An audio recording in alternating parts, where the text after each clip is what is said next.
We're in for a treat. We're in for an absolute treat. So strap yourselves in. Hope you've been to the bathroom, got a coffee, ready to go. Look, welcome to Field Days. Such a good place. The last time I was here was 2017. I should probably introduce myself. My name is Brodie Kane. And the last time I was at Field Days was 2017. I was working on a breakfast show for TVNZ. And I'm not sure, because don't get me wrong, I have been looking for rural bachelors, but I don't know if they do the rural bachelors anymore. Cancelled. Oh, okay. But anyway, I came to Field Days to cover the rural bachelors for breakfast, and there was quite a good looking chap, and I sort of thought that we hit it off, and we changed numbers, and I was like, all right. And then he texted me, and all he was doing was using me to try and get his business on breakfast. And that was the last time I went to Field Days. So got a couple of days up my sleeve. Anyway, so it's great to have you all here. Yes, I'm Brodie. It's great to be here with AonAgri and Westpac. I used to work in TV and radio, and then last year, and we all know that thing called COVID had a real sort of widespread effect on everyone. I got made redundant. It was great though, because one of the things I've always wanted to do is work for myself, and that's what I'm now doing. So it was one of those weird years where there was a lot of risk, and I learned a lot about myself, but now I'm my own boss, which is great, because when I'm doing the sort of like paperwork and the annual leave and stuff, you know, CFO, CEO, cleaner, HR, all of the things, and I'm loving it. Now, it is not about me though, sorry, I will sometimes do that. But look, we're here for Field Days Yarns, and AonAgri is New Zealand's leading rural insurance broker, and this year AonAgri and Westpac have teamed up to bring you this Field Days Yarns. And basically the purpose is to sort of foster conversations that are crucial to helping the rural communities. I mean, this is the lifeblood of New Zealand. You only have to walk around this amazing event to go, this is New Zealand. So we hope that you enjoy this chat. We're going to have a bit of a yarn. I'm going to introduce you to this delightful chap next to me in just a minute, and share some stories. And at the heart of it though is talking about the importance of us and our physical and mental well-being. And please do, if you've got any questions, there's a wee instruction manual up on the television there. Go to slido.com, enter the code #FieldDaysYarns, chuck your question in there, and we'll do some of those at the end. So, but also at the end, if you feel like you want to ask something in person, don't be afraid to do that as well. Right, here he is, this delightful chap. This is Tangaroa Walker. I'm going to call him T, because we're pretty close mates. Tangaroa is the AonAgri brand ambassador, and I'll tell you what, if you don't get a smile on your face by the end of this little chat, there's something wrong with you. Now, he's a charming young man. He's a dairy farmer who is so passionate about dairy farming in mighty Southland. He owns his mistakes, he shares everything. He's got also a very, very hugely successful online community, Farm for Life. And what I find so amazing about what Tangaroa does is that so much of his energy is actually about, instead of sort of keeping his success and keeping, you know, what he does to himself and to his farm, he shares it all. So he gets a great idea, instead of going, oh, that's my idea, sweet as, I'm going to make millions with that one. No. Puts it on the hub, gives it to everyone. But I truly love that about him. So it's pretty cool. So can we all just give T a round of applause? Now, before we get into some serious questions, mate, you're here at Field Days. You're a pretty, respected man in the rural community, and you've got the shiniest gumboots I've seen today. I mean, hello. What's happened? So I'm pretty sure your muds come from a mosh pit at a concert. I actually water blasted my gumboots, guys, scrubbed them so they look brand new, and jumped in my car, drove halfway to town, and I left the buggers at home. So had to call into Farm Source on the way and give me some new ones. Okay. And here we are. Yeah, I've only made that mistake once, turned up to something down in Wanaka actually. I entered the Spates Perfect Woman competition once. and I turned up with black shiny gumboots, and these wonderful southern chicks were just like, straight out of Auckland. I was like, yeah, okay, I know. So I've learned my lesson. Now we do have a lot to talk about. Thank you for being here. I want to start talking to you about your passion for farming. It's so clear to see in your videos, and I wonder whether, you know, looking back at some of your early videos, you have come a long way and you're very polished now, but you can see the passion in your face, in your eyes. Where does that passion come from?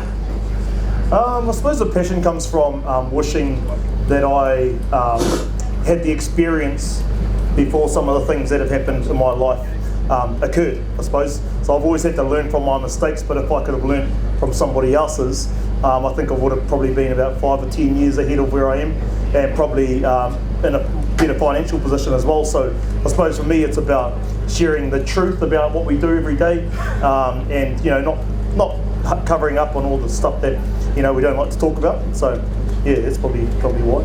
Where do you get your energy from as well, though? Like, there's passion and energy. You're a million miles an hour. Is there like some secret drink in the morning, or you just get up and love it? I think I don't know. I'm just so passionate about life.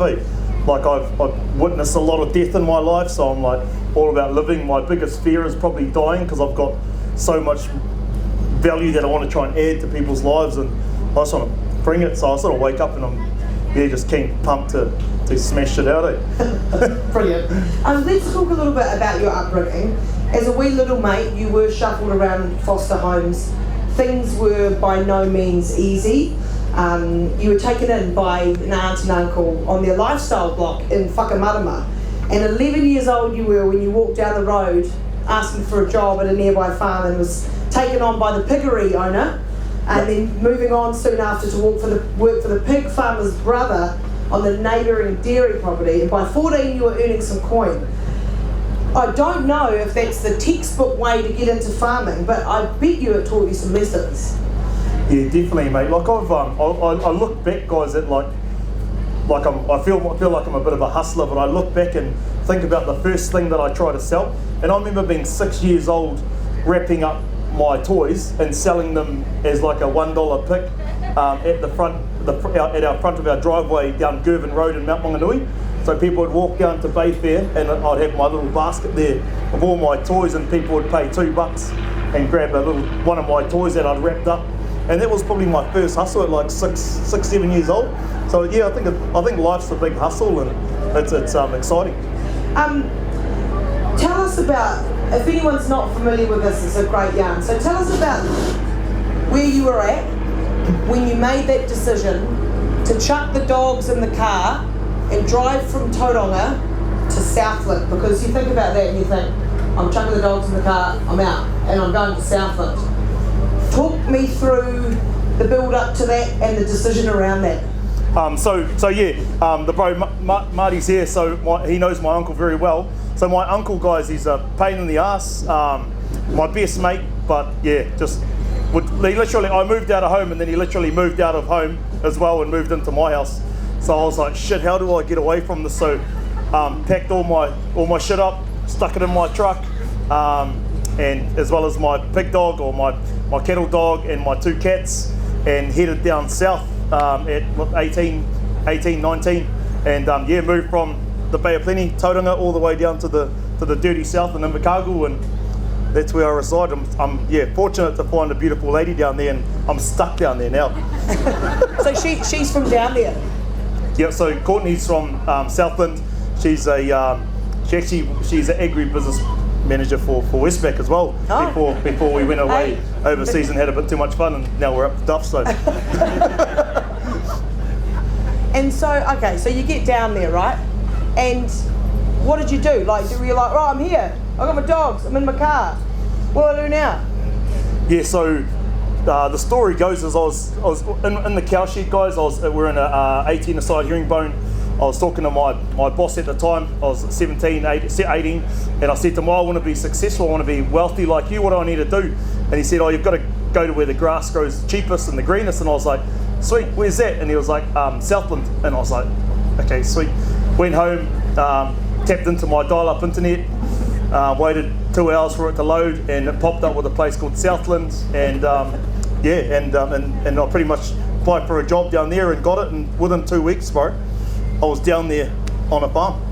And one of the things that a lot of people here will know about you is when you started doing your videos, what people appreciated about them and liked about them is this raw honesty and like, I'm just going to stick, now excuse me if I don't get the technical terms right, excuse me, but I'm just going to stick my hand up a cow's backside, look, here I go, I'm just testing it, I don't know what, and you do these bits, I don't know what you're doing I don't know what you're doing when you're doing that, but I know it's important.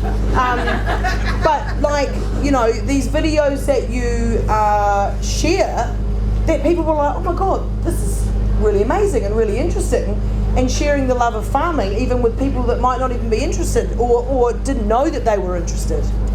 Yeah, I suppose I love doing things that I've never done before, and just testing the boundaries of tech, literally using obviously social media, and then my audience was literally inspiring me. So I was getting like photos or videos from mums of their children that were like 2 years, still in diapers, like 2 years old, up against the TV, like leaning up against it, and then I'm on the TV carving a cow or something like that, and these people are like in Melbourne, or some of them were on a tram in frickin' London, man, you know, and like for people to do that and send a photo through to me, I was like, shit, imagine how many aren't sending the photo through. So it's obviously making a big difference and hopefully, you know, lifting the value of our milk. And I guess as well, for someone that took such a big risk, did you see it as a risk at the time, jumping in the car and moving your life? Like, did you see it at the time as a risky decision? I don't think as a male, you don't learn a risk till you're about 26, I don't reckon.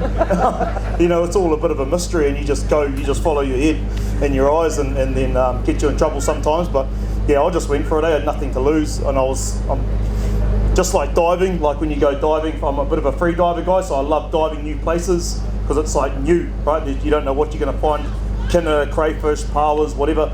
I sort of thought of it like that, so just going down there, didn't know anybody, was like, yeah, uncharted waters, it was me. You did have some amazing mentors, and Graham and Glenda down south were pretty important to you. Let's talk about how important it is in farming, in the rural sector, to actually have people around you that help you, because I get the sense sometimes in farming can be quite a lonely job, and a lot of farmers run a farm by themselves. So how important was it for you, and how important do you think it is for people to actually surround themselves with mentors, with a community, and with a support network? Yeah, I think as a young person coming into the industry, a lot of the times we just think that we're just a piece of the puzzle. But a lot of bosses want to inspire people. They want people who are engaged in what they're doing, and have aspirations to be better than their boss.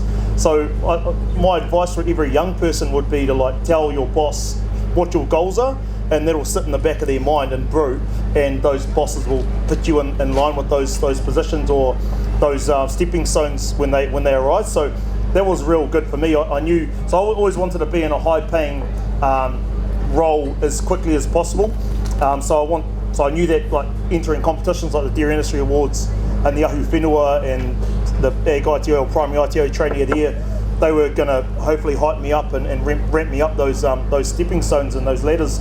So that's sort of what I did there, and then the mentors just come with that. So the mentors were always at those events, and that literally headhunt all of the people that were applying for these competitions and whatnot. So yeah, it was I suppose it was two crossroads sort of met, and yeah, it was really fortunate to get some of the top I'd say the top farmers as my mentors, and that's probably my biggest drive, to be honest, Brodie, is to not only make this platform available for everybody to see and lift the level of performance on farm, but also tell the story, but then also inspire these kids, man, that are like 12, 13, that see farming as like a negative when you're at school because it's for dummies apparently, but then literally show them like everything from the soil up through animal health, looking after your team and all of that sort of stuff, and it's me. Talk to us about the hub and Farm for Life and the work that you do, because as I know, and I alluded to it in the intro, everything you learn, you pass on, which, you know, I think that's wonderful. It's not necessarily something we always do. We like to hold on dear to our skill set, and, you know, we're a small country, so we're competitive. Yeah. Tell everyone about the work that you do and why. Yeah, so we're all on this mission, right, to produce, you know, the best product and do it as, you know, as environmentally friendly as possible, and look after our waterways and all this sort of stuff. But at the end of the day, all of our milk goes into the same vat, and we pretty much get paid the same for it. So keeping on to your knowledge doesn't make your milk worth more than the other person. So we've got this industry unlike no other, where we can share knowledge, and it's not going to cost us in the vat. You know, whether old James down the road makes more milk than me, I still get paid the same, you know. So we're in this sort of industry, so sharing knowledge is wicked. But I think when you're in a leadership role, a lot of the time we're in this generation of people coming through where you've got like bosses who have been taught by their dad and told how to do things, not taught how to do things. So it was like, you know, go out and check the paddock, and being a son, you're like, oh, I don't want to. And then you're like, get out and check the paddock, you know, get out and check those cows, and you're like, oh shit, I better go. And now we sort of, those people have learnt that way, so they've got that teaching style. And now when we're challenged with these students that are coming through, or these young kids that are coming through, we try and deliver that message the same, but it doesn't turn out the same way. These people are like, don't talk to me like that, I'm going to leave. Yeah, so I'm on this journey of like trying to share knowledge, use technology to deliver it at scale, but also be able to capture like all of the professionals in their professional space to be able to teach people in this hub. So our hub guys, I just want to, can everyone just chuck a round of applause up for the bro Caleb? So up for Caleb here.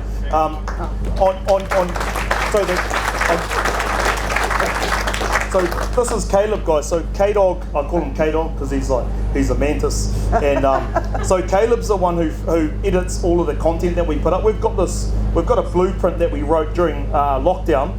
So right, we went into lockdown. No students could go to primary ITO. We hadn't used tech to try and deliver messages. So we built this hub of videos, and so we're just about to roll out our app now. And we've got this video blueprint of 6,500 videos. So if you guys get some spare time, check it out, www.farmforlife.co.nz, check out the hub. But the aim here was to like create this massive videos with professionals from all walks of the dairy industry, occupy their space. So if you want to tap into banking or accounts and business management, or insurance, for example, you just hit it and it would come up with all of these educational videos with the likes of me and you talking about money or whatever it is that you're searching. So Caleb's the one that's fronting or back-ending all of these videos, editing them all, chucking them into our hub, and it's a big job. On average, we're hitting like 3.5 video downloads every day, or uploads. So it's a bit of a beast, but the whole aim is that a boss, we've got so much responsibility, bros. It's like as a boss, you've got so much responsibility on your shoulders, and it can be sometimes overwhelming. And the ability to use the hub to like grab content and feed it to your staff, all of a sudden that weight's slowly getting reduced off our shoulders and moving responsibility. So, you know, we're still stuck in the times where it's like, shit, should I ring Goody and tell him to go fix this trough? He doesn't know how to fix it the way that it needs to be fixed. Oh shit, nah, stop it. I'll just go down and fix it myself. And like, I do that today, and I'm like, oh damn, there's another video I need to make now. So ideally, the hub's just going to be like, sweet, Goody, I'll just drag and jump into the hub, click on this content, drop it to Goody. Goody will get a notification saying how to fix this trough properly, and then Goody will go out and do this job, you know, based on the information that he's learned from the professional, and go out there, and I know that it's been done properly because he's just learned, and I can see that he's watched the video. So yeah, bro, so it was all about like morale in the workforce always comes from the top, you know. Like, you can be the coolest and most enthusiastic young person at the bottom, but you come to work and your boss is like, and you're like, g'day, how's it going? And they're like, you good? You know, and you're like, oh, well, that's the end of that, morale, this is gone. But if you rock up to work and you're like down as a young fella coming in, and you're like, hey, and the boss is like, g'day mate, how are you? What'd you have for dinner last night? You know, at 4:30 in the morning, that person's going to lift up. But we end up, so the morale comes from the top. So if I can like shift that weight from the shoulders and then take the responsibility off them, all of a sudden we've got buy-in from all the people that work for us. They know not only how and what to do, but why they're doing it, and just really give people responsibility. Yeah, bro. I love it. It's awesome. Now let's talk about farming, and everyone here is pretty aware that it's bloody hard. All right, long hours. There's that thing called the weather that just does what it likes. It's this business you have that it's like you can be planning things all well and good, and then what we had to deal with in the Canterbury region a couple of weeks ago happens, and all your work's undone, and farmers throw their lives into it. It's no half-assed job. I want to, and actually, farmers put almost everything else apart from themselves first, right? That would be a fair assumption. Yeah, mate. Leaving themselves last, and it's been wonderful actually being around field days, seeing all of the projects and programs that are happening to actually flip that a little bit, and make people realise that if you've got a good farm, it starts with you. So I want to ask you, and I was like, do we call it rural self-love or rural self-care? What's your tips to keep yourself, I guess, physically and mentally well? Yeah, so for me, I'm fortunate to be a rugby player, so I love rugby. That gets me away from the farm and gets me out to talk to the boys and talk about their girlfriends that hate them, and I'm like, oh shit, I'm not the only one. Nah, but it forces me to get out. Fortunately, I play sports. For those of us that don't play sports, we just need to make an excuse to get away. Sometimes we get caught in the weeds on farm, and it's pretty shit down there, So we just need to zone out. And fortunately, we got like the field days, and there's these rural events that are happening all around the place, bro. That force us into getting perspective. So for me, I go diving when I get stressed out on farm. I just piss off out on the boat and go diving, because there's like no cell phone reception out there. I can't read messages anyway because it's normally too lumpy. Have dropped my phone in the water once trying to check bloody emails out on the boat. So that's my get out of jail, bro. Just go diving. If we talk about mental health, and it's no secret that it's a serious issue in this country, and a massive issue in the rural sector, and particularly in men. So are you someone that has always been, or are someone that's comfortable talking about their feelings, and knowing now that saying man up is actually a stupid thing to say? It's actually, are you that man that doesn't believe that you have to man up to be a man? Are you a feelings guy? Do you cry? Is that okay? Absolutely, I cry all the time, man. You want to watch? No, because then you'll make me cry, and then you're going to be like, oh God. I can cry on call. Don't worry. Yeah, no, I think gone are the days where tough is about being a punchy, standover type of guy. When I was young, being brought up around all my whānau who were all gangsters, I got taught that if you want something, go and get it.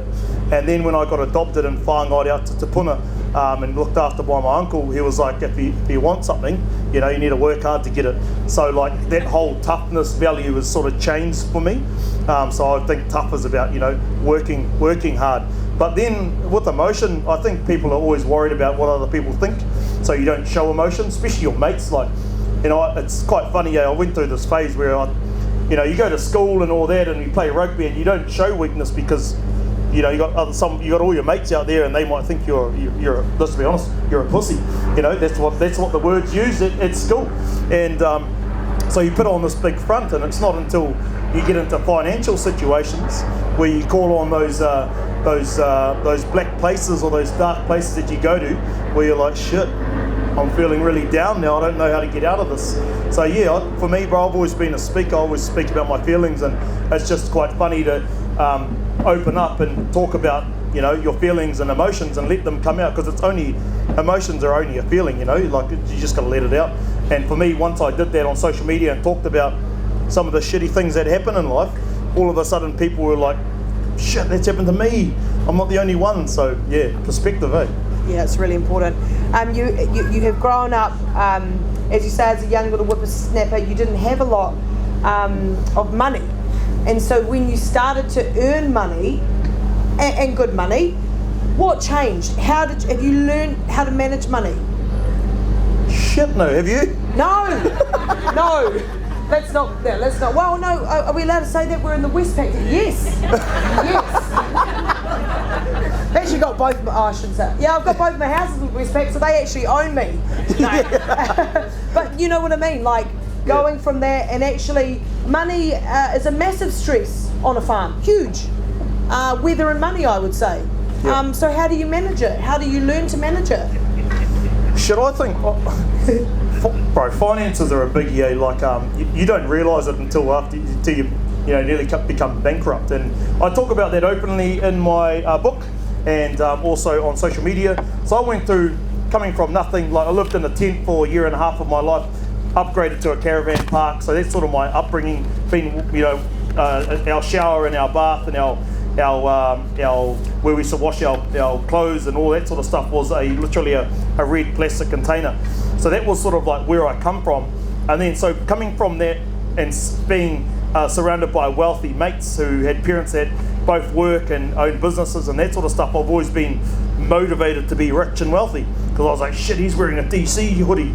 Oh man, he's got like Etnies shoes on. A DC hoodie, oh my god. And I'm like wearing my gay British wearing my British warehouse shoes.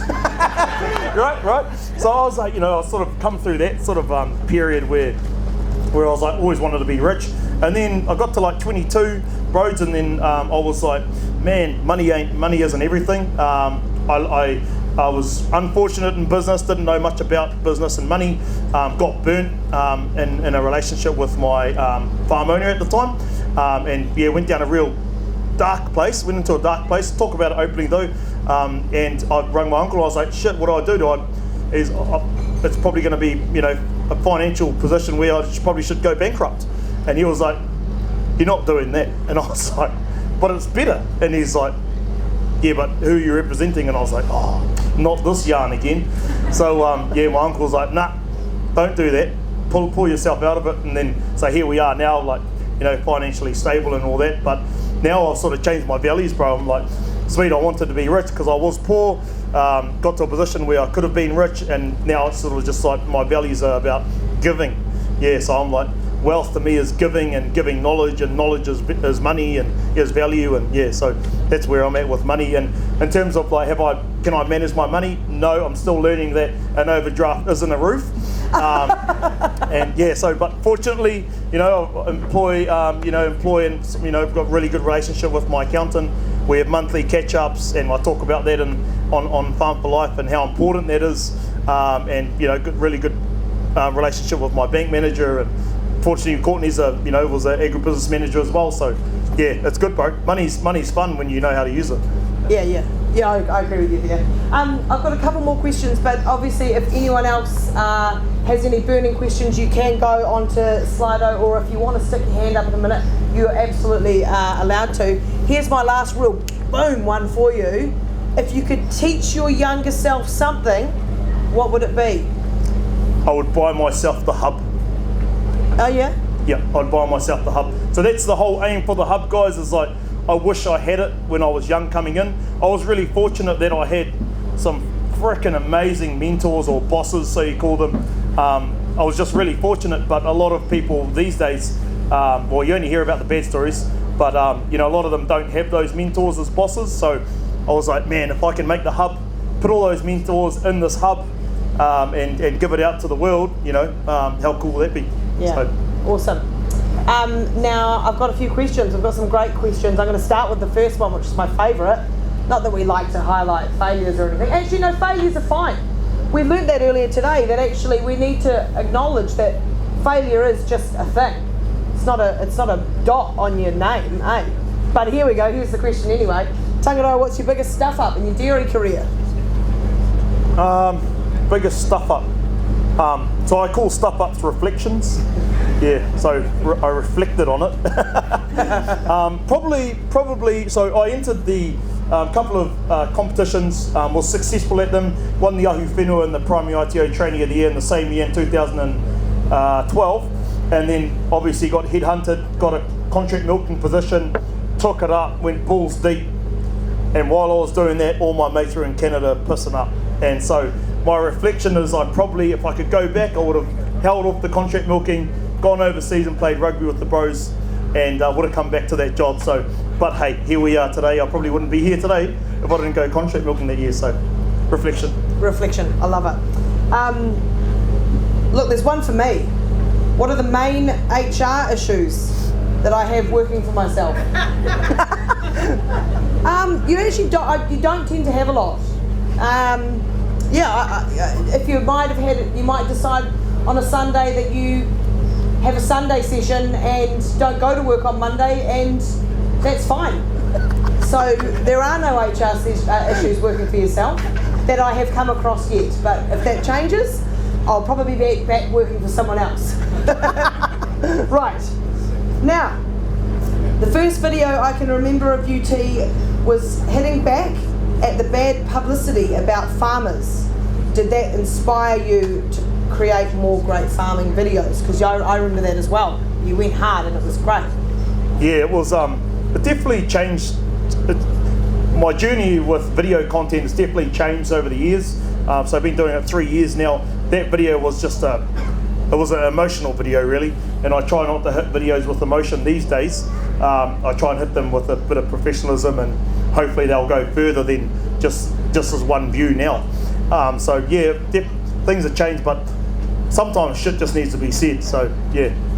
Fair enough. I like that. And if I can be the voice of the industry, so often a lot of my videos come from comments or private messages that come to me, and I'm like speaking on behalf of people. So yeah, it's cool.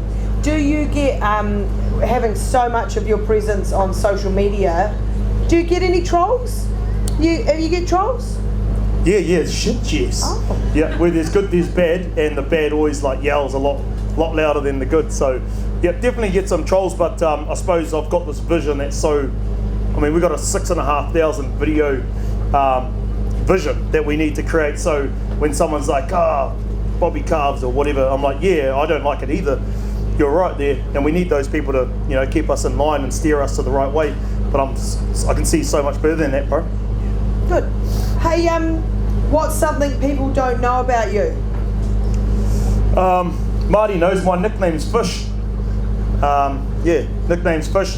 Nothing related to Tangaroa. I was at the wharf in Whitianga, and we were 11 years old, and my teacher, I caught this fish on the rod, and the teacher was like, "Oh, what's that in its mouth?" And I held the fish up like this to the teacher. What am I and doing then the something? teacher looked in its mouth, and then I went, bang! I slipped by the fish was dead. It's okay. No need for Oz. It was dead.